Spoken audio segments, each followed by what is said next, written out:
Hello, Virgo, and welcome to your mid-year and birthday astrology for 2025 into 2026. Thank you for joining me.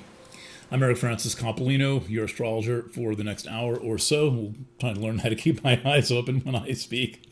It's not easy. I've always been a heavy eyelid kind of a person. But anyway, I have made the decision to consolidate Virgo Studio and Virgo Easy Does It. There's only a few customers who have acquired both, and you'll hear from me in a little while about what to do about that. I think that in terms of the extra expenditure, I think that one thing to do is a Q&A session, which will allow me to expand on your astrology with your guidance, which makes it much easier to focus around a thought or a question.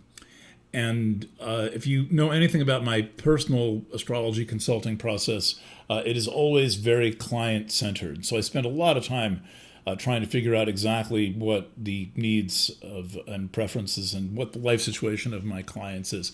Doing this, I have to kind of fill in both sides of the conversation, and it can be challenging, especially in the world right now, where first of all everything just seems so dense. Where there does not seem to be a meek interval between the thoughts that we think and the days that we live, and there's so much, blurring by of the reality in which we live. It is it's difficult right now, and I want to acknowledge that. And part of why it is difficult is that it seems like every external influence is trying to get you to think less of yourself. There are obvious marketing strategies in this, and while the personal influences are trying to get you to think less of yourself, the collective influences are creating a sense that there is no future, that there is no potential, and that this, it's not really a commodity, this resource that we had, that we thought of as our future, no longer exists in the same way that it did.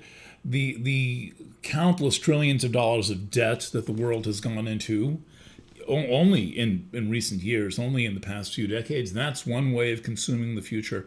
But I think also that the speed of the digital environment is so fast that it makes it very difficult to orient on the future, and it makes it very difficult to orient on the present. And so I intend in this presentation to be the most positive and like life-affirming, self-affirming influence that I can be, and also to help you open up your sense of your potential, to create a situation psychically and in a kind of a scenario where you feel as if there are possibilities somehow. Okay, so let's do that. The core message that I have been developing over a long period of time for Virgo almost always surrounds the location of the sign Aries in your chart. Those of you who have followed a number of my readings know that I focus on this topic quite a bit, and it is only heated up. It has only become more relevant topic. And if you're wondering why that topic is so relevant, it is this. It is that the sign Aries is, unlike any other sign, a focal point of self-actualization, a term that no longer really, I shouldn't be the only person talking about it, self-actualization for everyone, because Aries is the sign of self-actualization. It's a highly individualistic sign, but it is also something that is a common field of existence for this one reason.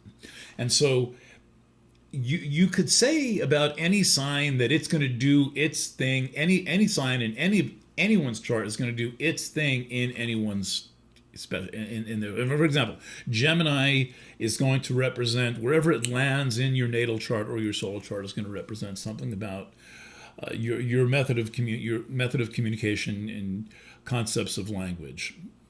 But Aries stands out in this regard.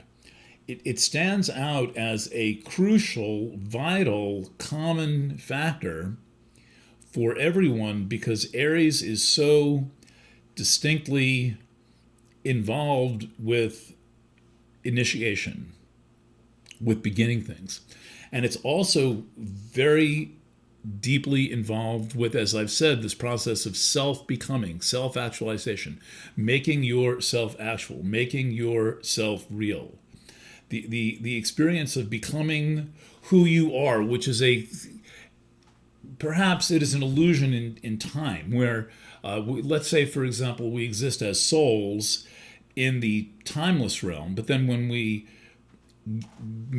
materialize into this particular density, we show up as a thing that's able to exist in time, which is the body and the ego, and in the realm of the body and the ego, we depart from the timeless and we enter a time stream, which we are told is kind of like a one-way thing. And after a while, a lot of people figure out that it's not exactly that, but most people, we certainly experience it that way. And if it has variable speeds, it would seem to be showing up now as something that, at least for anyone engaged in life, engaged in this whole game of society, going faster and faster. I recognize I have a good few readers, viewers, listeners who, are retired and they get to work in their gardens. This is mostly women who are able to slip out of the normal time stream, but a lot of them are very busy as well with family and watching their grandchildren grow up, and that is happening faster and faster. And so we are in this very rapid acceleration. But I am concerned that it is not celestial speed up. I am concerned that it is cyber speed up. That it is, we're not questioning the whole issue of what it means to be living our lives in the midst of this computing environment that is now making 8 billion calculations a second. This is crazy. And regardless of whether you have a technical focus or not, you should know that from the time you touched your first computer, that the speed of processing has increased thousands of times, and further that the environment, no matter how far away you try to stay from it, has become more and more ubiquitous, and we're living our whole lives in the context of these technology devices. So what I was saying before was, and I'm going to get my philosophizing out of the way here, is that once we are souls, eternal souls who have entered the density of space and time, we then have some form of illusion or reality of change, of growth, of becoming, of development. And a lot of that growth and change and becoming and development occurs through the sign Aries, particularly where oneself and where one's initiative is concerned. And I think there are a lot of people who, remember on some level what it was like just to exist and not have to be involved in this hockey game all the time, and to not be, thrown challenges every 5, 10, 15 minutes hourly. When you wake up in the morning and you don't know what is in your inbox and what you're going to have to do about it. Whereas the mail used to only come once a day. For example, you may be one of the people who remembers when the mail came once a day. around in the 1950s, the mail came twice a day. Morning delivery and afternoon delivery. Newspapers were published 2-3 times. Now it's thousands of times a day. Every time